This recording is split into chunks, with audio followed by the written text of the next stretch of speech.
Bom dia a todos.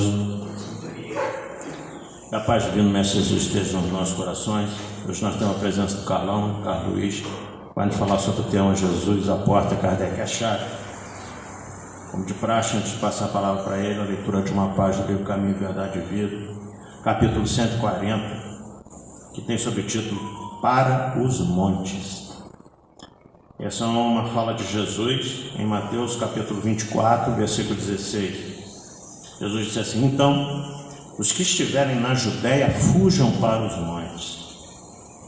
E aí Emmanuel comenta, referindo-se aos instantes dolorosos que assinariam a renovação planetária, aconselhou o mestre aos que estivessem na Judéia procurar os montes.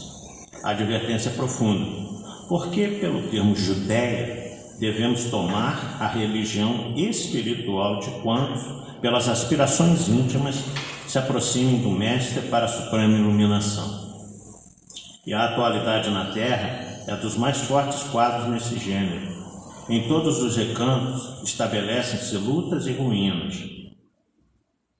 Venenos mortíferos são inoculados pela política inconsciente nas massas populares. A Baixada está repleta de nevoeiros tremendos. Os lugares santos permanecem cheios de trevas abomináveis.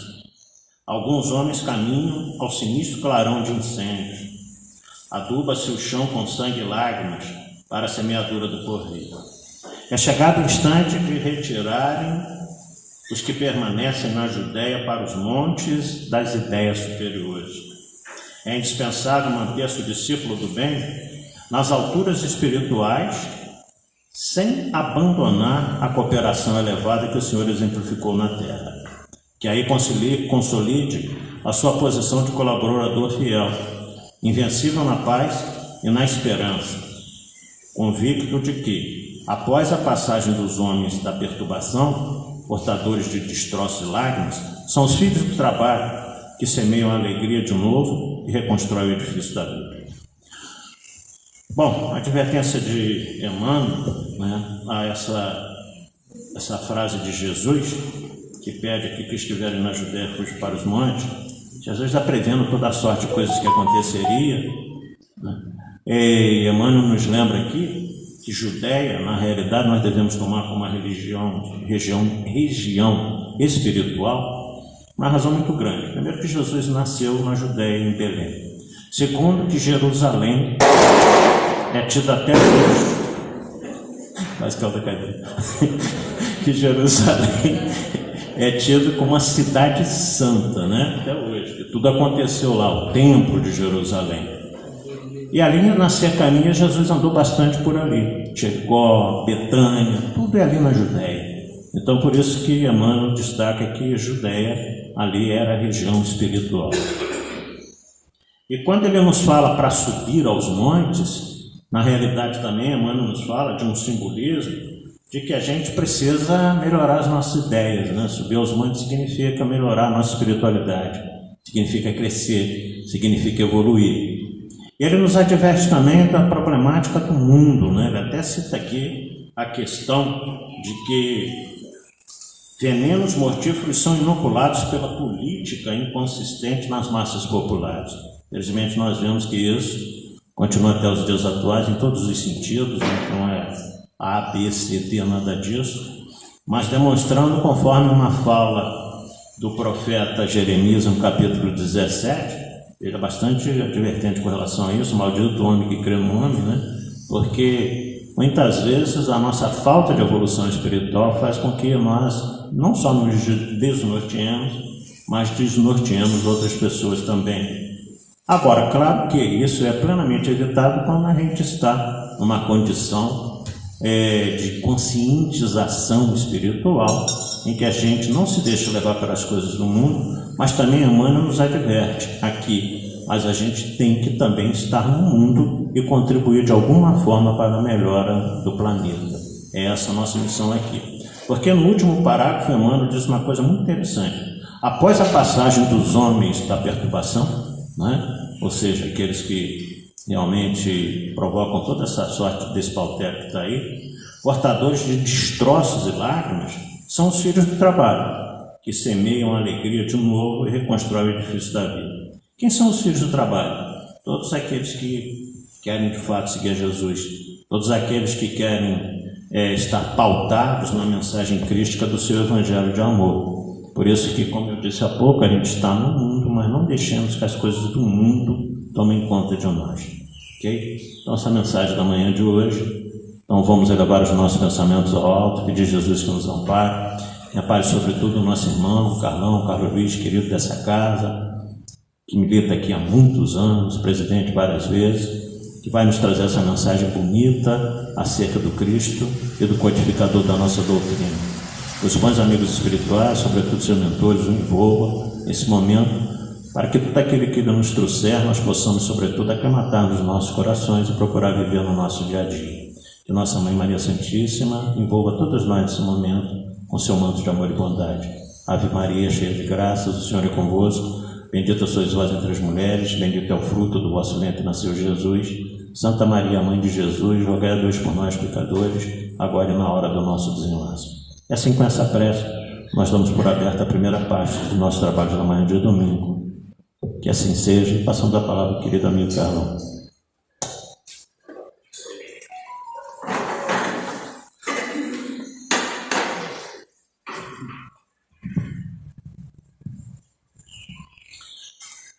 Bom dia, meus irmãos, minhas irmãs. Que Jesus, na sua infinita bondade, nos abençoe a todos. E nós estamos hoje com esse importante e interessante assunto. Eu tenho certeza que vocês já devem ter visto alures, na internet ou até mesmo muitos palestrantes. E por isso nós procuramos dar uma modificada, uma mexida, de tal maneira que a gente possa angariar mais, absorver mais ensinamentos, mais conhecimentos que a doutrina espírita nos apresenta.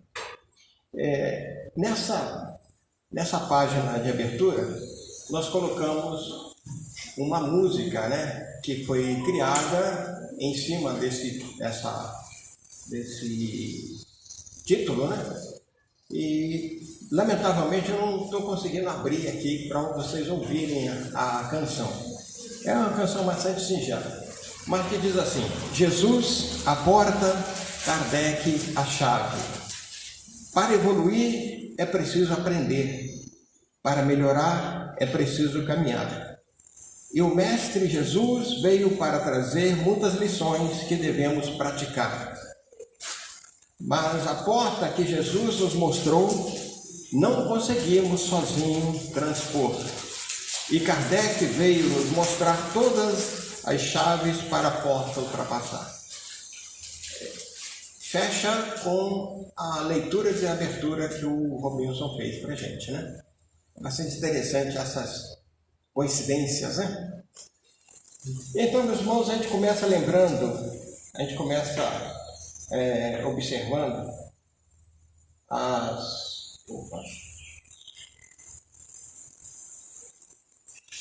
Lembrando que Jesus, ele teve um curto período de trabalho, mas foi um período bastante profícuo, Onde ele produziu muito, onde ele andou bastante, onde ele teve contato com milhares de pessoas, e essas pessoas levavam as suas vibrações, os seus ensinamentos para outras milhares de pessoas. Então nós podemos ter certeza que os atos, os ensinamentos começaram a ser colocados na prática e começaram a ser distribuídos para todas aquelas pessoas, Jesus tem uma missão importantíssima, que era restaurar a posição do ser humano no planeta. Vamos lembrar, meus irmãos, que quando a gente faz uma análise estrutural da época de Jesus, a gente vê muita violência. O povo romano havia praticamente dominado metade das nações do mundo. Eles sabiam, e onde eles entravam, o desejo deles era de destruir, de matar, de aniquilar. E principalmente todas aquelas pessoas, daqueles povos que tinham algum tipo de religião, de crença, a ideia dos romanos era destruir também, porque eles acreditavam que através da crença poderia haver as insurgências, né? Por isso que o cristianismo novo, né? O novíssimo cristianismo que estava ainda para surgir, foi tão combatido e tão assim, com tanta violência, né? A gente vê ainda que no trabalho que Jesus estava fazendo, era trazer a humanidade para junto de Deus, novamente, porque as criaturas haviam se afastado, haviam se perdido. E aí milhares e milhares daquelas criaturas não sabiam para onde seguir, não tinham um rumo. E o fim, o resultado disso tudo seria bastante tenebroso se Jesus não tivesse vindo naquela época, né? Colocamos aí que rezam as lendas no mundo espiritual que a preparação para a vinda de Jesus, né, ela durou cerca de 1000 anos. Então, para vocês terem uma ideia do grande, enorme planejamento das entidades espirituais, dos maiorais do mundo espiritual e principalmente de Deus, né, para trazer Jesus, o governador do planeta, porque Jesus já era o governador do planeta. Jesus não se tornou governador do planeta depois da sua vinda, não, ele já era. Tanto assim que ele presidiu a construção do nosso planeta, isso há 4,5 bilhões de anos atrás. Consequentemente, meus irmãos, através das nossas reencarnações seguidas, né? E a gente está sempre reencarnando, para ver se a gente dá uma melhorada, né? Que saiamos desse estado de inércia que muitas vezes nós nos encontramos. Pegamos algumas observações que eu acho bastante interessante, que está aqui em João, capítulo 10, versículo 9. Eu sou a porta. Quem entra por mim será salvo. Entrará e sairá e encontrará pastagem. Jesus tratava os seus contemporâneos simbolizando ovelhas, né? Lembrando, meus irmãos, que a ovelha, de todos os animais que a gente conhece, os animais que foram domesticados, as ovelhas são as mais dóceis, são as mais sensíveis, são as mais tranquilas. Você não vê nenhuma ovelha dando cabeçada em outra ovelha, mas você vê os bodes, né? Você vê os cabritos fazendo isso. Então a prática do amor, da comiseração, da condescendência, sabe, da parcimônia, é uma das características da ovelha. E Jesus nos coloca nessa condição, dizendo, né, que nenhuma das ovelhas que meu Pai me ofereceu estará perdida. Então, quando Jesus diz, eu sou a porta, é porque havia em todo lugar, todas as cidades, né, o redil. E o redil ele só tinha uma porta. E tinha muros altos para evitar que os lobos entrassem nesse redil e acabassem devorando as ovelhas. Outro detalhe que a gente vai encontrar mais aqui, meus irmãos, é que os ladrões tinham mais dificuldade também de entrar no redil para roubar as ovelhas. Então Jesus também fala isso, né? O ladrão vem apenas para roubar, matar e destruir. Eu vim para que tenham vida e a tenham plenamente. Mostrando o grande diferencial da sua abordagem simbólica por um lado, mas muito eficaz por outro, mostrando o quanto nós estamos precisando desenvolver. Eu sou o bom pastor dá a sua vida pelas ovelhas. E aqui a gente lembra, meus irmãos, novamente Jesus se colocando na condição do pastor de ovelhas. Se nós conseguirmos seguir as orientações, o planejamento, se nós conseguirmos seguir aquelas orientações que nós temos recebido diuturnamente dos nossos benfeitores espirituais, com certeza vamos nos dar bem. Agora, se caso não fizermos isso, as dores serão cruciantes, os problemas serão amargos, as dificuldades que nós vamos enfrentar ao longo da nossa jornada aqui e no além serão também muito grandes. Então, quando Jesus se coloca nessa condição do bom pastor, aquele que dá a vida como ele deu, pelas suas ovelhas é uma certeza de quanto nós estamos precisando caminhar mais serenamente para um lado, mas com mais eficiência para o outro, né? Temos que tomar ações mais eficazes para que nós possamos alcançar o nosso crescimento. Jesus ainda fala de um outro detalhe, né? O assalariado não é o pastor a quem as ovelhas pertencem. Assim, quando vê que o lobo vem, abandona as ovelhas e foge. Então o lobo ataca o rebanho e o dispersa. Lembrando que naquela época também, alguns daqueles proprietários de ovelhas tinham muitas. Então ele sozinho não dava conta. Então era necessário contratar outros pastores. Só que esses eram assalariados. E eles não iam dar a sua vida, né, pelas ovelhas que não lhe pertenciam. Isso aí é quase que uma coisa óbvia, né? Até hoje a gente vê isso. Quando é um proprietário de um bem e que ele está sendo dilapidado, ou está sendo assaltado, ou qualquer coisa assim, o dono, e muitas vezes ele acaba perdendo a sua vida, né, na defesa do seu patrimônio. Agora, quando o indivíduo é assalariado, então é problema do patrão, é problema do outro, ele não tem nada e não quer ver nada, né? E aí Jesus diz, né, ele foge porque é assalariado e não se importa com as ovelhas.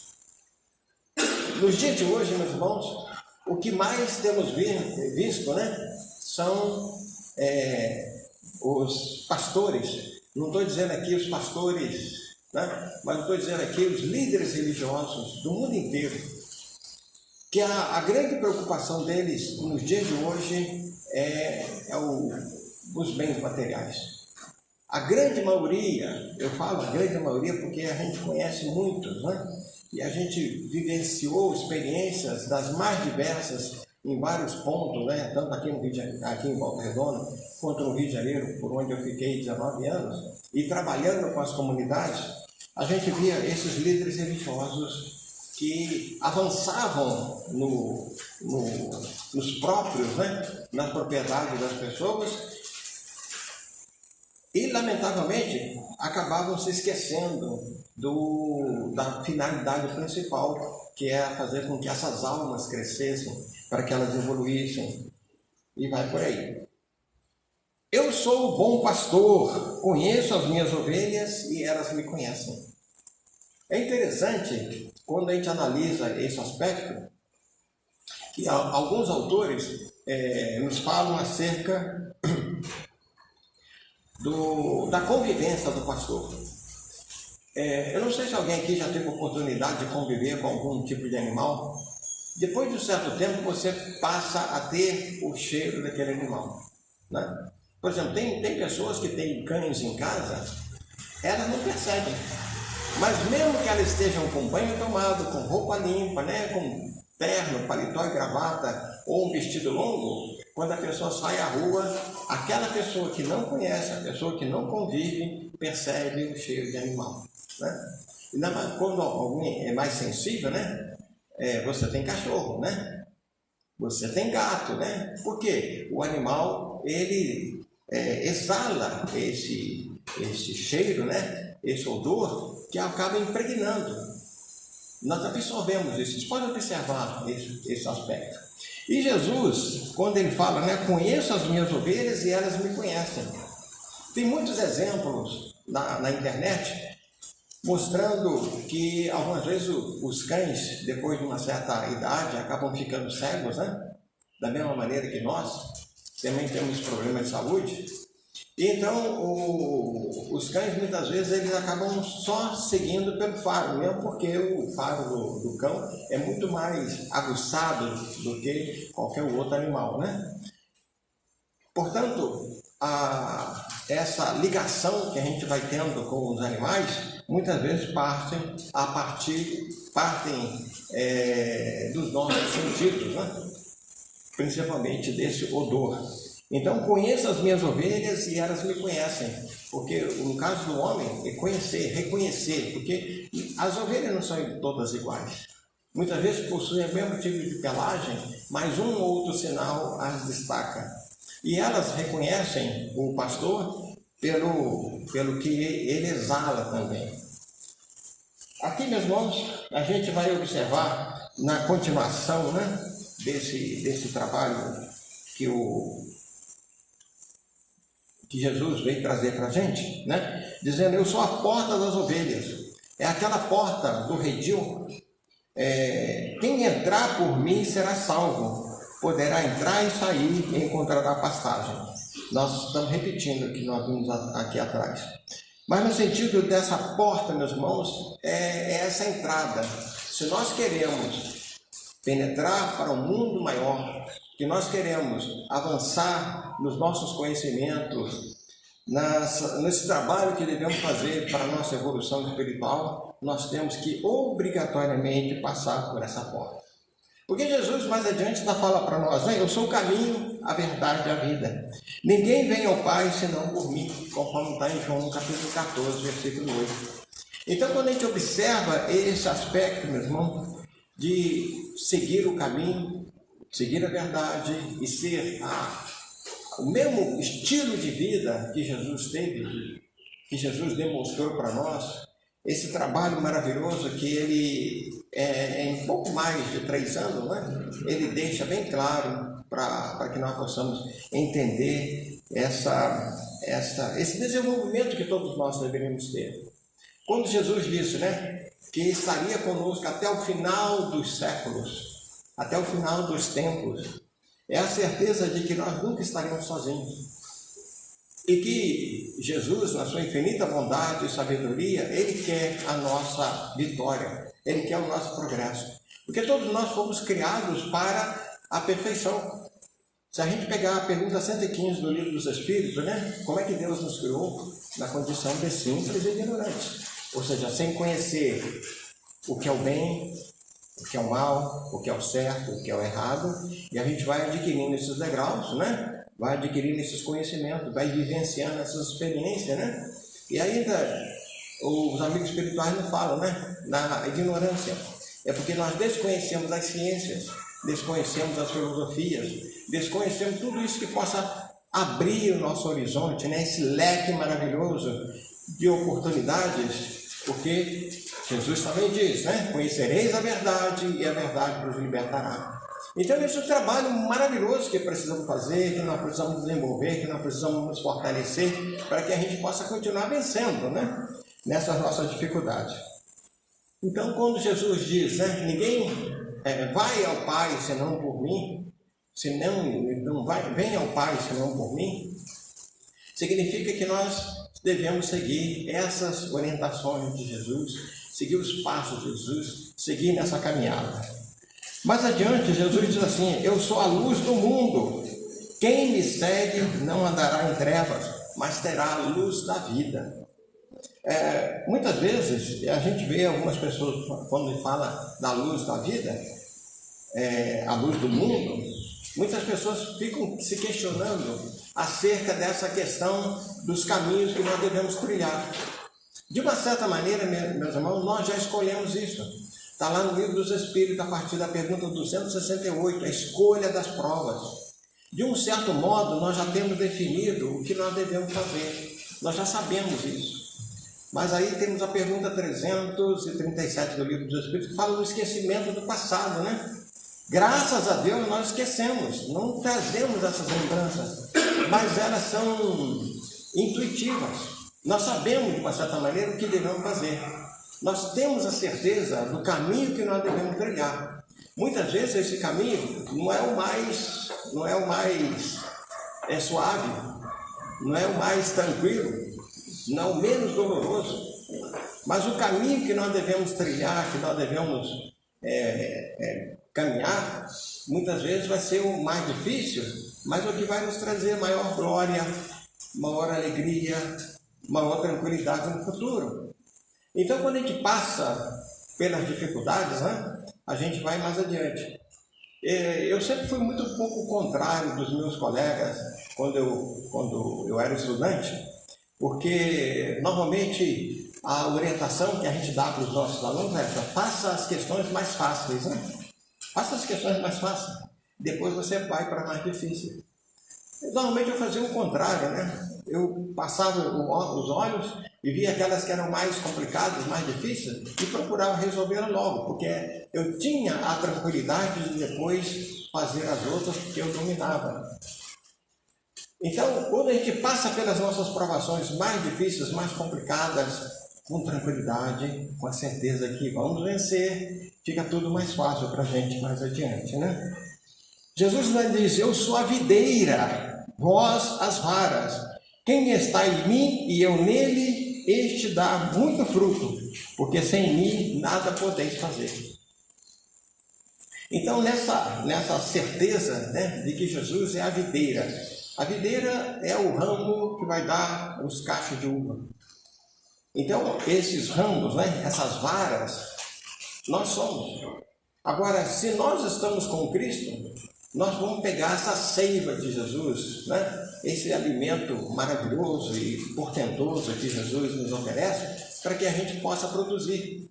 A nossa finalidade aqui no planeta, meus irmãos, é sermos bons, né? É sermos caridosos, é sermos do bem, é fazermos tudo aquilo que possa nos fazer crescer, avançar, atingir os degraus mais altos da espiritualidade. Então, nessa nossa tarefa, que é tão complicada e é tão difícil, meu irmão, a gente nós devemos procurar ter a certeza de estarmos caminhando com Cristo, porque estaremos sempre recebendo as orientações, as bênçãos que nós carecemos. Aqui adiante, meus irmãos, a gente vê mais algumas observações, né? Deixa eu colocar todas elas, né? Eu sou o pão da vida. Quando Jesus nos oferece isso aí, meu irmão, aquele que vem a mim não terá fome, e quem crê em mim nunca terá sede. Essa fome de justiça, né? Essa fome que devemos ter para que o nosso crescimento se faça, se nós estamos com Cristo, se nós aceitamos o caminhar com Cristo, se nós vislumbramos um mundo melhor, tendo Jesus como nosso parâmetro, porque Jesus disse, né? Vós sois deuses, podeis fazer tudo o que eu faço e muito mais. Então, se nós seguirmos esse caminhar de Jesus, os parâmetros que Jesus nos oferece, vai ficar tudo muito mais fácil, muito mais tranquilo. Mas nós somos muito teimosos, né? Nós temos uma birra com relação ao progresso. A grande maioria de nós, meus irmãos, queremos e ficamos marcando passo, né? Não saímos do lugar. O André Luiz nos fala que algumas vezes há necessidade de 10 reencarnações para que o espírito avance para um pequeno patamar. 10 reencarnações para eliminar muitas vezes um único vício, um único defeito. Mas, conforme também a gente aprende, né, que muitas vezes falta para a gente o que é? A vontade. Nós não temos a vontade definida, certa, né? Nós não temos essa perseverança, nós não temos aquela determinação para a gente alcançar esses degraus mais altos. E outro ponto, está em João capítulo 1, versículo 23, né? Eu sou a voz que clama no deserto, fazei um caminho reto para o Senhor, como disse o profeta Isaías. Olha que interessante essa observação de Jesus, né? Eu sou a voz que clama no deserto. De uma certa maneira, meus irmãos, nós, de uma certa maneira, estamos num deserto. Grande maioria de nós, quando eu falo a grande maioria, meus irmãos, não poderíamos falar assim, que praticamente 2/3 da humanidade está desalinhada com a vontade divina. A grande maioria de nós não temos a preocupação com o mundo maior. A grande maioria de nós estamos longe de entender que a morte é simplesmente uma passagem, um lado, a face da outra, a face da mesma moeda, vida e morte. Ora, nós estamos aqui vivendo nesse lado da terra, né? Envergando um corpo perecível. Ora, nós estamos no mundo espiritual, livre do nosso corpo físico, mas continuando vivos, com os mesmos sentimentos, com os mesmos conhecimentos, muitas vezes com as mesmas teimosias. a gente que participa de reuniões mediúnicas, a gente muitas vezes fica abismado da teimosia de determinados espíritos, que muitas vezes poderiam até ver com mais clareza, né? Com mais tranquilidade os erros e acertos dele, mas que não querem.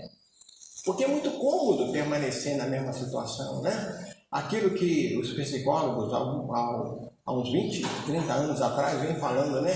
Sair da zona de conforto. Então, muitas vezes, meus irmãos, estar no mal, praticar o mal, sentir o mal, viver o mal, é para muitas pessoas a zona de conforto. Porque a mudança implica em sofrimento, implica em mudanças. Então, esse seguir Jesus, fazendo com que Jesus seja a porta da nossa salvação, e vamos entender aqui que salvação é a nossa perfeição. Então, há necessidade de que a gente caminhe por esses trilhos, por esse caminho que é estreito, é difícil, é pedregoso, é espinhoso, mas o que vai nos dar alegria depois.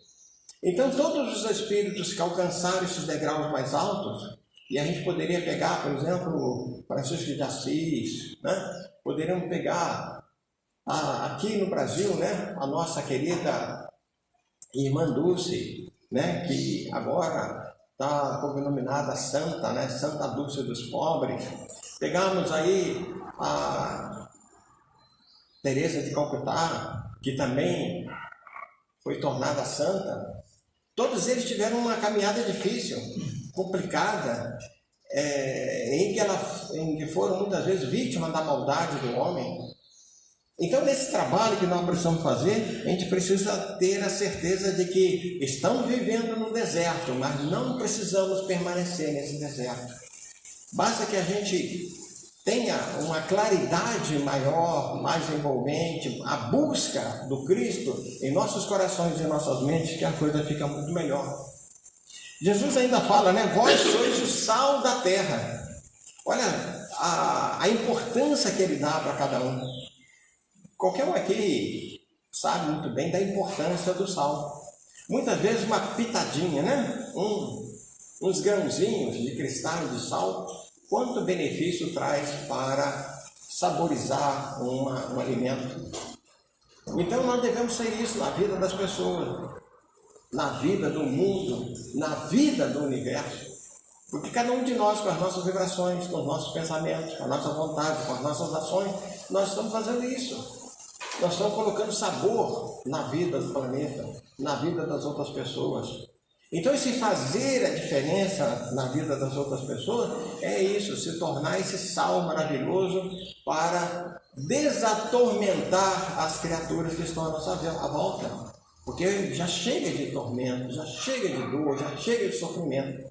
Mas a gente vai percebendo isso, né? Ora, se o sal vier a ser insípido, insípido significa sem gosto, né? Sem sabor, como lhe restaurar o sabor?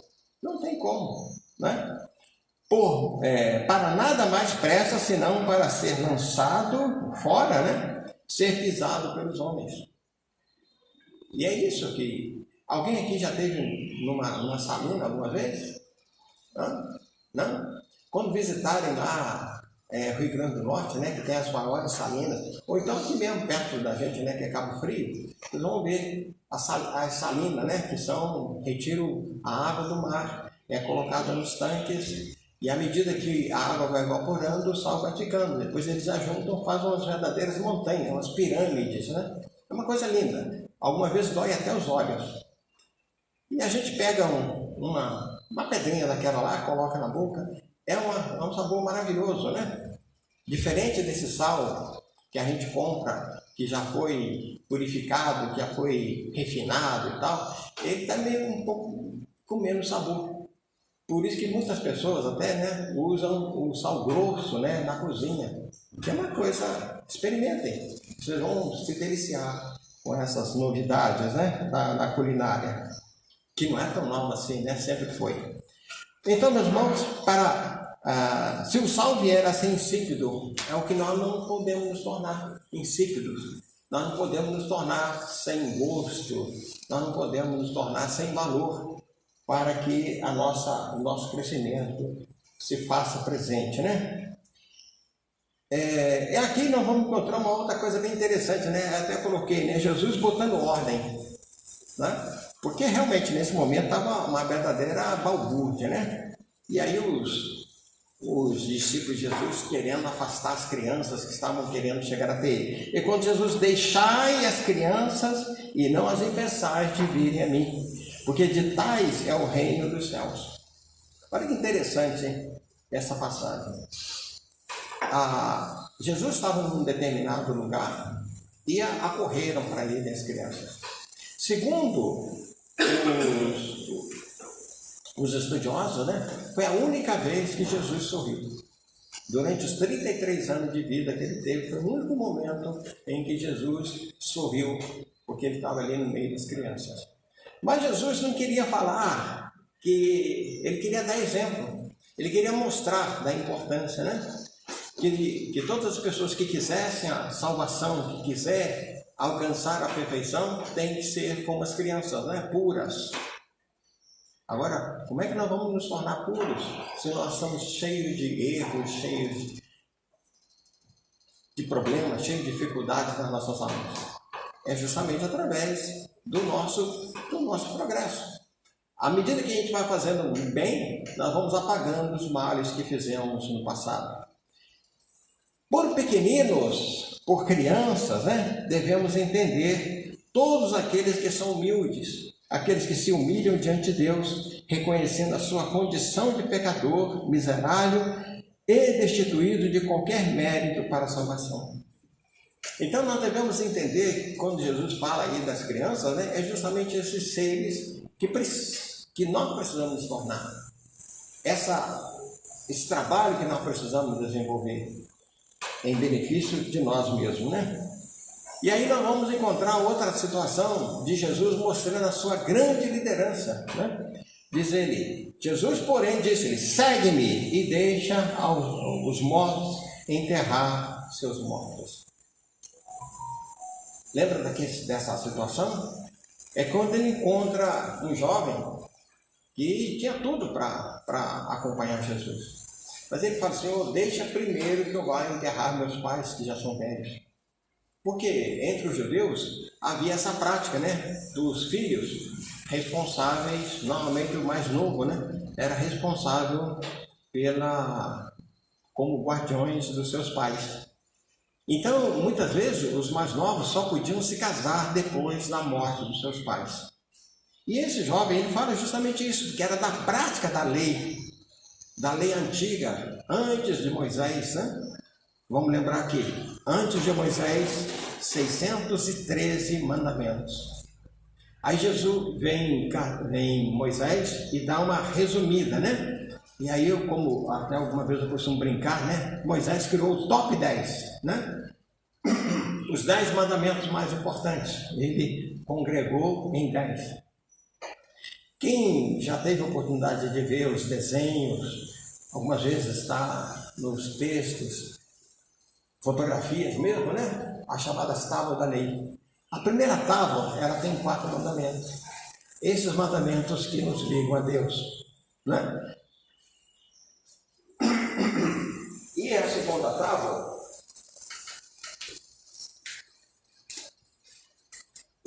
tábua, ela tem 6 mandamentos, o que faz a ligação entre nós, os nossos contemporâneos, encarnados e desencarnados. Desculpe, gente. Garganta de 75 anos, né? 53 anos falando em sala de aula, né? Então, o trabalho de Jesus,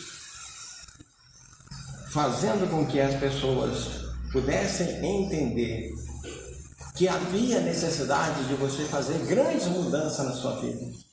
Porque com certeza os pais desse jovem seriam amparados por outra pessoa se ele se afastasse. E algumas vezes nós vamos entender por que determinadas pessoas, como por exemplo o Divaldo, o Zé Raul e outros, né, que foram esses próceres da doutrina espírita, não se casaram, não tiveram filhos, para poder se dedicar com mais usar um pronome aqui, né? Dedicar com mais dedicação, com mais firmeza, com mais certeza nesse trabalho. Então, nessa nossa luta que devemos ter para conosco mesmo, vencendo as nossas dificuldades, vencendo os nossos desafios, né? Então, a gente precisa muitas vezes fazer esse entendimento, né? De deixar os mortos enterrar seus mortos, ou seja, deixar que aquelas coisas menos importantes sejam concluídas por outras pessoas, enquanto a gente vai trabalhar nas coisas mais importantes. Aqui, meus irmãos, outro ponto bastante interessante é quando a gente fala do Espiritismo, né? E aí existe uma celeuma tremenda, uma polêmica muito grande, né? Com relação ao Espiritismo, se é ou não é religião. Mas nós pegamos de um pesquisador a seguinte frase, né? O Espiritismo, essa dinâmica aqui. A primeira coisa, o que caracteriza uma religião?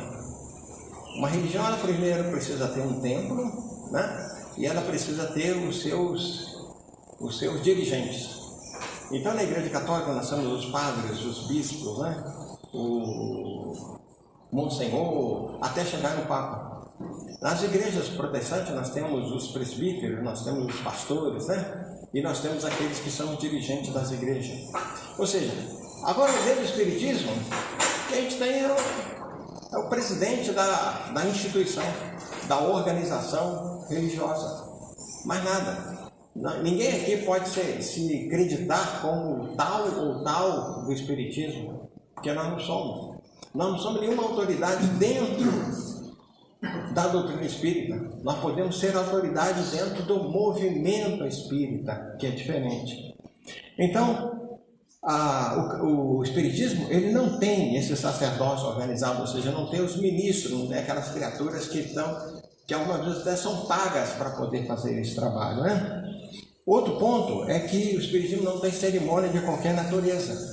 Não tem batizado, não tem casamento, não tem extrema-unção, não tem nada, nenhuma. O máximo que nós podemos ser é sermos convidados para ir fazer uma oração durante o casamento ou durante o fechamento da tampa do caixão de alguém. A única coisa que nós podemos fazer é isso, não tem mais nada de especial, né? Outro ponto é ser intermediário entre a criatura e o Criador. Aqui, nenhum de nós estamos autorizados a pegar as solicitações, os pedidos de bênção, né? Ou até mesmo os louvores. Quem quiser que faça diretamente com Deus, porque nós temos essa ligação direta com Deus. E nós não precisamos de outra pessoa para intermediar isso. Isso que é fundamental. E tendo o amor e a caridade como ideal maior. Aí nós pegamos lá no Livro dos Espíritos, a pergunta 886, que vocês já devem saber de cor e salteado, né? Tanto que a gente cita. Como é que nós podemos entender a verdadeira caridade como entendia Jesus? Vamos lá? Repetindo, pergunta 886 do Livro dos Espíritos. Como é que nós podemos entender a verdadeira caridade como entendia Jesus?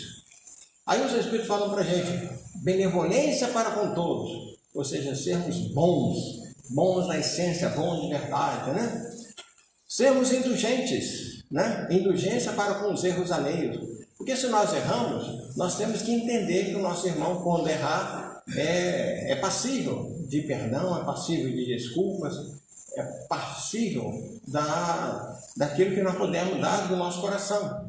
E o terceiro ponto é o perdão das ofensas. Essa aí é a parte mais complicada, mais difícil. Mas nós temos que aprender a perdoar, a praticar o perdão na sua essência também, né? O perdão mais puro. Aquele que não pede nada, que não exige nada em contrapartida. Então, o amor e a caridade é o ideal maior da doutrina espírita. É isso que nós procuramos aprender, é isso que nós precisamos aplicar nas nossas vidas. Amor e caridade. É isso que vai fazer com que a gente suba. Quando nós chegarmos do outro lado, não vai ser pelos títulos que nós recebemos aqui. Tanto assim que tem uma mensagem muito, muito maravilhosa na revista Espírita, na revista Reformador, de maio de 1972, que fala assim: os espíritas estão morrendo. É assustador. Olhe bem, há 51 anos atrás, né? Esse artigo nos falava acerca dos espíritos que estavam desencarnando e como é que estão chegando no mundo espiritual. E muitos daqueles que tinham sido heróis, que tinham sido tais aqui na Terra, quando chegavam no mundo espiritual, chegavam em pandarecos, né? Em situação calamitosa, em situação muito difícil. Então nós precisamos entender, meus irmãos, que nós temos que batalhar contra o homem velho que habita dentro de nós, que traz todas as repercussões, que ainda está manejando, e mais ainda, as influências do mundo espiritual inferior, que nós somos muito mais ligados ao mundo espiritual inferior do que ao mundo espiritual superior. Quando a gente pergunta assim, quantas preces, né, quantas orações nós fazemos por dia? A grande maioria das pessoas, meus irmãos, vou afirmar para vocês, a grande maioria das pessoas faz uma oração quando faz. Existem espíritas, isso aí eu ouvi de espírita, fazendo uma palestra numa casa espírita, pessoas que só fazem oração no dia que vem o centro. O dia que vem o centro, porque faz um conjunto aqui. Mas saindo daqui, não tem a lembrança de fazer uma oração para dormir, uma oração agradecendo a refeição, uma oração quando desperta. Não tem. Né? Algumas pessoas ficam me perguntando com relação à minha fitinha aqui, né? Todas as vezes, como eu vou ao hospital uma vez por semana, aí eu fico com ela mais 1 ou 2 dias, né? Para me lembrar dos meus colegas que estão lá, padecendo do mesmo problema que eu estou padecendo, as dores que eu estou sentindo, as dificuldades que nós estamos sentindo. Então a gente faz, olha para ela e aí peço a Deus para abençoar lá o Antônio, o José, o Francisco, né? O Belarmino, que são colegas que estão colegas de dor, né? E a gente está sempre encontrando amigos e companheiros, né? Companheiro na dor. Então nós precisamos aprender a orar mais, sabe? A pedir mais, porque aí nós vamos conseguir essa vitória contra o homem velho que tem dentro de nós. Mas aí no nosso estudo, né? Estabelece o cristianismo como sendo uma referência maior de moral e religião. O cristianismo é apenas uma das grandes religiões do mundo. Aliás, nós temos outras, né? Quando a gente pega lá o islamismo, quando a gente pega lá o brahmanismo, quando a gente pega o budismo, nós vamos ver que tem muito mais seguidores dessas religiões do que do cristianismo. E dentro do cristianismo nós vamos encontrar muitos poucos que podem bater no peito e dizer que é um verdadeiro cristão. Dentro do espiritismo, né, que é uma das vertentes do cristianismo, nós vamos encontrar também muito pouco de gente que possa bater no peito e se afirmar como espírita. Na verdade, a gente vai vendo isso, né? E aí, o que a doutrina espírita deixa de bem claro para nós, né? Para o espiritismo, Jesus é o modelo de ser humano mais perfeito que Deus ofereceu para servir de guia. Está lá na pergunta 625, né? O que Deus ofereceu para a humanidade para servir de guia e modelo? É a resposta mais curta do livro dos Espíritos: Jesus. Pronto. Então é Ele que nós devemos seguir, é Ele que nós devemos batalhar por Ele. Nesse sentido é que o Kardec afirma: para o homem, Jesus constitui o tipo de perfeição moral a que a humanidade pode aspirar na Terra. Então esse tipo de perfeição moral é o que nós devemos buscar. É difícil? Mas é para todo mundo. Esses outros que já venceram, que já passaram as mesmas situações, as mesmas dificuldades que nós. Talvez até em condições muito mais ásperas, muito mais complicadas que nós. Então, façamos a nossa parte. Vejamos ainda, meus irmãos, que a doutrina espírita, né? Todo mundo sabe muito bem disso, né? Ela se apresenta sob 3 aspectos para nós. E aí, só fazer um parênteses aqui. Há necessidade que nós, espíritas, reconheçamos esses 3 aspectos e analisemos esses 3 aspectos. Ok? Então, o primeiro deles é a ciência, né? Então, o primeiro estuda os aspectos científicos de assuntos como mediunidade, reencarnação e a própria existência do espírito. Aí, quando a gente pega lá no Livro dos Espíritos, a primeira parte do Livro dos Espíritos, né? Kardec vai desmembrar isso e fazer um livro maravilhoso, que é pouquíssimo lido, pouquíssimo estudado, que é a Gênese. É aí onde nós vamos entender aquele mecanismo do progresso intelectual. Às vezes que a gente tem a oportunidade de avançar nesse aspecto da ciência, é que nós vamos ver a grandeza da doutrina espírita, a profundidade da doutrina espírita. Então tem pessoas, eu conheço pessoas que falam assim, não, eu só gosto do Evangelho segundo o Espiritismo. É um erro. Porque se você não observar os 3 aspectos da doutrina espírita, você não vai entender. É aquele banco de três pernas, né? Se você tirar uma perna, ele não vai ficar em pé. Não é verdade? Então a gente precisa trabalhar muito isso aí. Depois nós temos o aspecto da filosofia, que é encarregado de estabelecer as nossas relações com o universo. A filosofia eu não gosto. É um ignorante a pessoa que fala isso. Porque é a filosofia que faz a mudança do homem. É a filosofia que muda o nosso pensar, que muda a nossa maneira de agir, que faz com que a gente cresça, que a gente avance, que a gente consiga entender Deus. Filosofia, filos, amigo, zofia, né? Conhecimento. É quando nós vamos adquirir o máximo de conhecimento. Quando a gente vê lá na ordem dos espíritos, né, nós vamos ver espírito de sabedoria. Não é? O que é o espírito de sabedoria? Então, quando a gente atingir esse degrau aí, significa que nós vamos conhecer todas as ciências, todas as filosofias, tudo aquilo que faz com que a gente cresça no nosso intelecto, o progresso. No Livro dos Espíritos, na pergunta 169, Kardec deixa bem claro para nós, né? O progresso é quase infinito. Então, por mais que a gente estude, por mais que a gente avance, por uma infinidade aí, uma fileira de reencarnações, nós não vamos adquirir todos os conhecimentos, porque esse todo conhecimento só pertence a Deus. Mas quanto mais nós crescermos em conhecimento, nós nos aproximaremos de Deus. E aí vem um outro detalhe muito interessante, muito importante, quando fala para a gente o seguinte, que é na medida, na proporção dos nossos conhecimentos, né, que vai engendrar o progresso moral.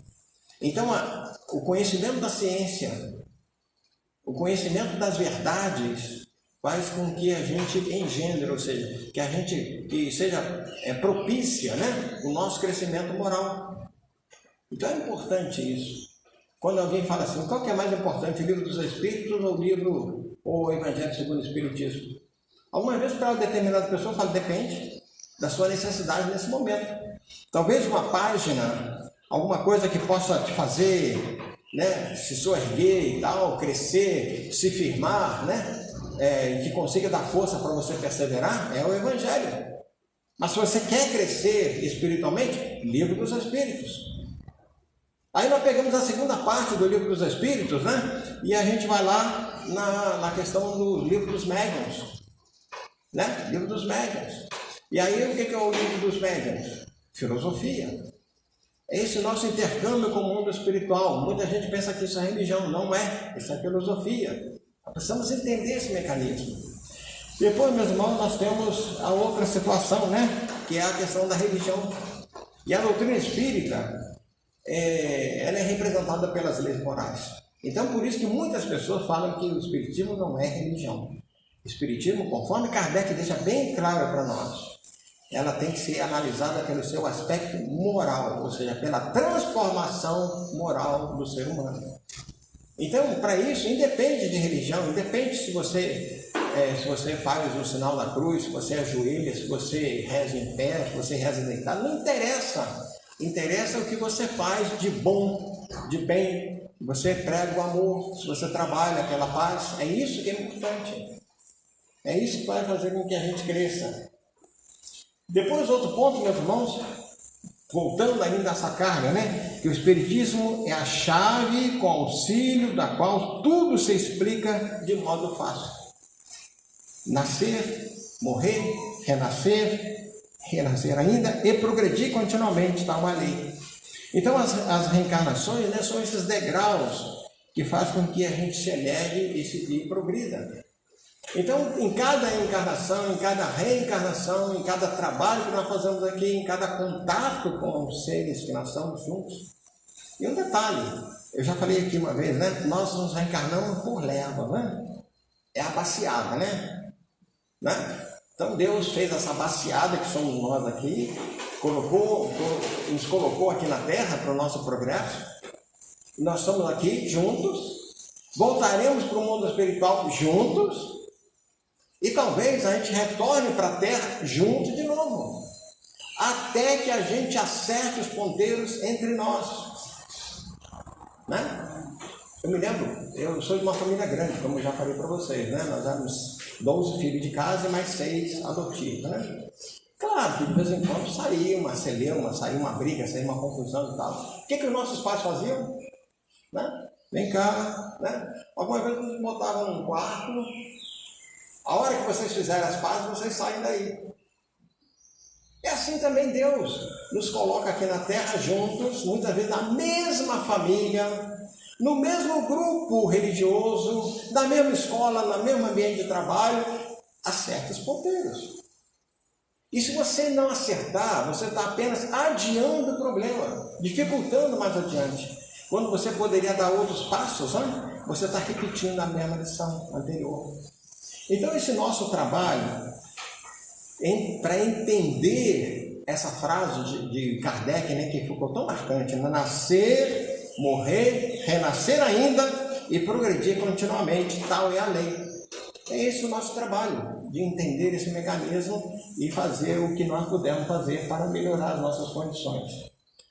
Aqui, meus irmãos, lembrar, né, que o papel do Espiritismo, e aí, pegando na frase lá de quem escreveu esse tópico, né, que eu achei muito interessante, por isso que eu coloquei na íntegra, o papel do Espiritismo de modo, né, de forma irrefutável, ou seja, não tem como você discutir, é isso e é isso, né? Nos apresenta à luz da lógica a solução para os questionamentos mais básicos da alma e que fazem a diferença perante o valor que damos à própria vida. Vamos pegar 2 pontos nessa frase aí. O primeiro é a luz da lógica. A doutrina espírita é muito clara, muito lógica. Não tem como você fugir. Portanto, nós costumamos falar o quê? Né? Que a reencarnação explica tudo. Explica por que nasce uma criança doente e uma criança sadia.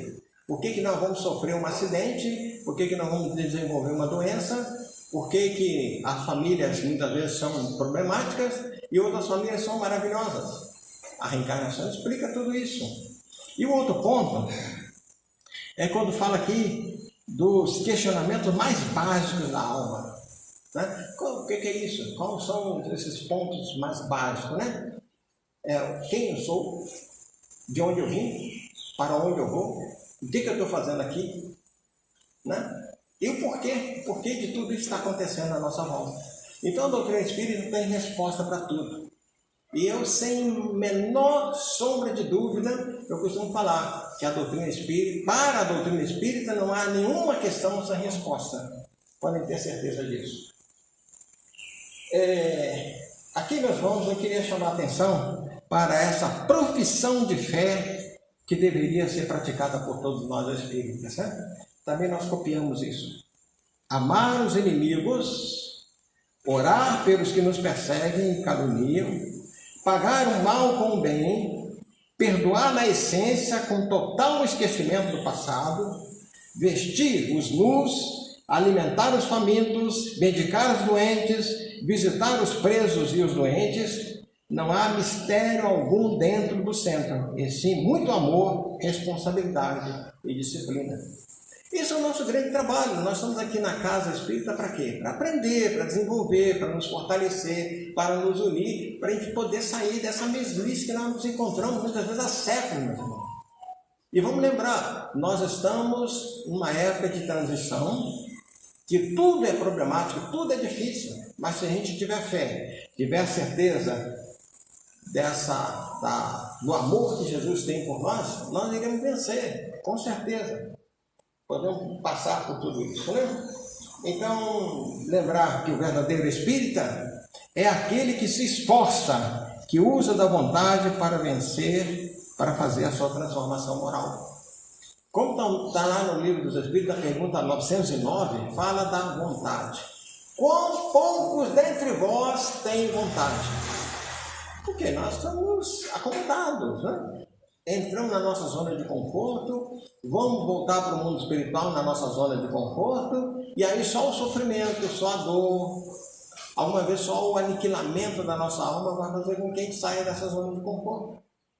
Então, o nosso trabalho é muito grande. A prática espírita é realizada com simplicidade, sem nenhum culto exterior, dentro do princípio cristão de que Deus deve ser adorado em espírito e verdade.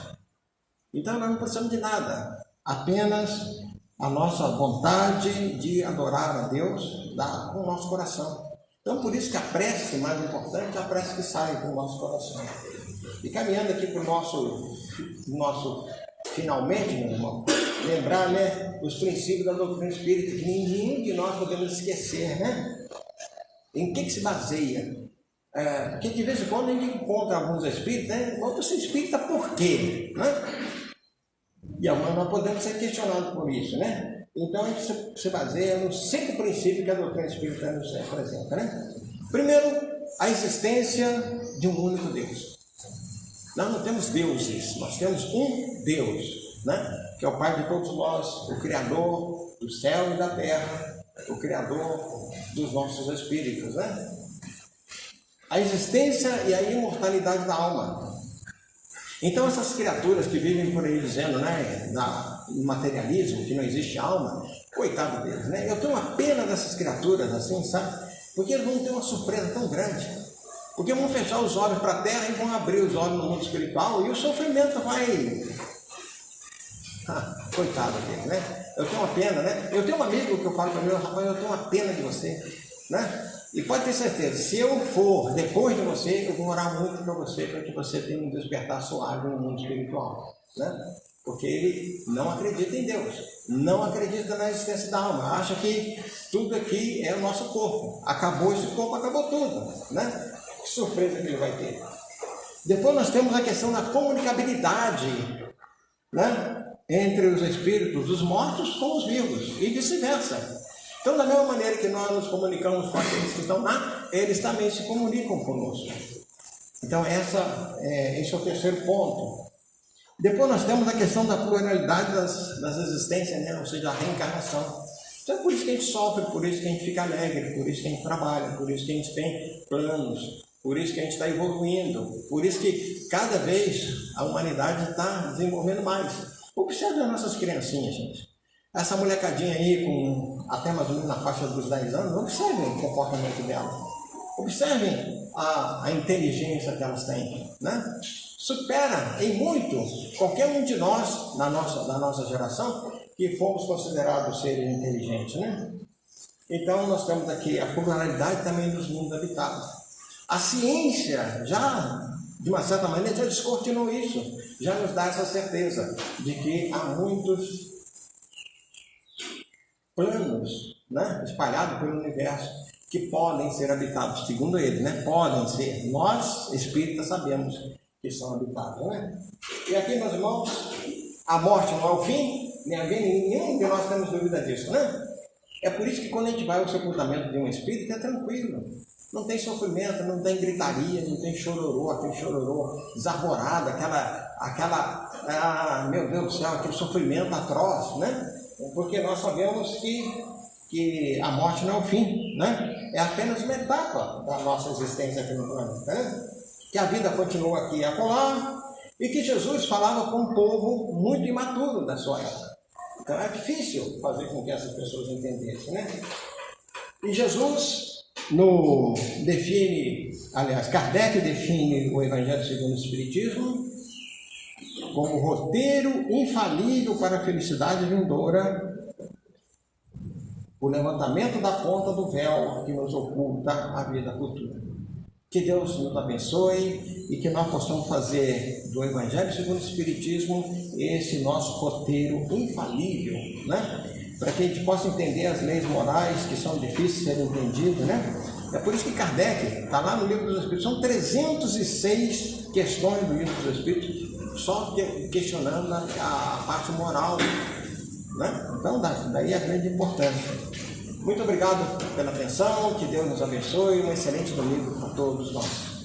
E até a próxima, se Deus quiser. E um Feliz Natal, um Feliz Ano Novo, muita paz e muito progresso. Nós agradecemos o Carlão, sobremaneira pelo estudo da manhã de hoje, sempre muito aprofundado. O Carlão já é um pesquisador da doutrina espírita. Agradecemos a presença de todos vocês aqui no salão, casa cheia hoje, né? Que bom. Até comentava lá atrás com a Laurete, enquanto nessas épocas que precedem o Natal e o Ano Novo as casas estão esvaziadas, é daqui. A gente não entende muito bem isso, mas que bom. Agradecer a presença de vocês que estão nos acompanhando aí pelas mídias sociais, pelo Facebook hoje. E quero hoje, sobretudo na manhã de hoje, agradecer a vocês que fizeram as doações dos mantimentos. Nós conseguimos completar, graças a Deus. Cada ano aumenta, eu já falei isso para vocês aqui em outra oportunidade. Ano passado eram 26 cestas, esse ano são 38. Mostra que a carência, né, tem aumentado. A gente sabe que doar mantimentos hoje em dia também não está muito fácil. Eu estava até vendo ontem uma propaganda lá do Royal. O arroz Palmares 5 kg em promoção, R$25, eu não sei quanto, quase 90, né? Então realmente está difícil. Mas a gente agradece de toda maneira a todos vocês que doaram. A Laurete estava conversando comigo lá atrás, arroz, feijão, açúcar, óleo, as coisas básicas, higiene, limpeza, nós temos tudo. Graças a Deus, graças a vocês.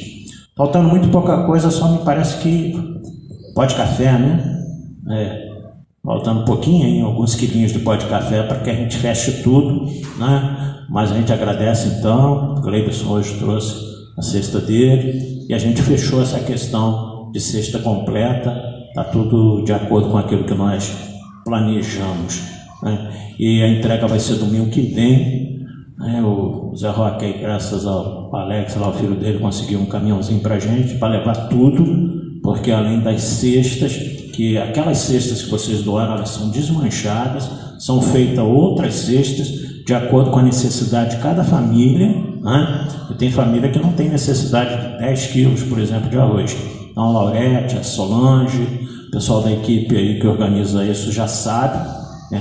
E aí nós transferimos para outras cestas, mas tudo de acordo, brinquedo, né? Produtos de higiene, limpeza, tá tudo. A gente fica preocupado, tenso nas vésperas, né?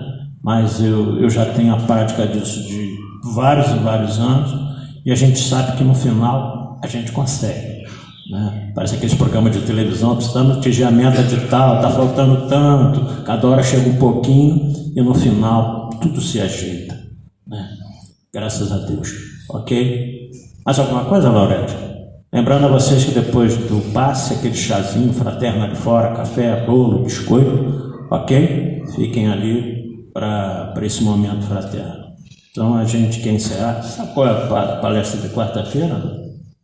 Não, né? O Felipe não deixou a escala aqui na mesa, a gente está meio que perdido. Mas, então, quarta-feira, 19h30, e no próximo domingo, 9 horas, Natal e Ano Novo, palestra normalmente, tá? A gente não fecha, a casa não fecha nessas datas, muito pelo contrário. Que bom que a gente possa estar numa manhã aqui, véspera de Natal e véspera de Ano Novo. Oi? A palestra na quarta da Solange. Ah, Solange, está lá atrás, desculpa, Sol. Mas realmente aqui na mesa não tem nada. Qual o tema, Solange? Os trabalhadores da última hora. Olha aí que beleza, hein? Os trabalhadores da última hora. Como o Carlão disse, nós estamos na última hora. Nós estamos vivendo um momento realmente da grande transformação do planeta, né? Cada um pega a sua tarefa, a sua charrua e vamos à luta, porque os tempos são difíceis também, como ele disse, mas a tendência, segundo o Divaldo Franco, ainda vai piorar um pouquinho. É animador, né?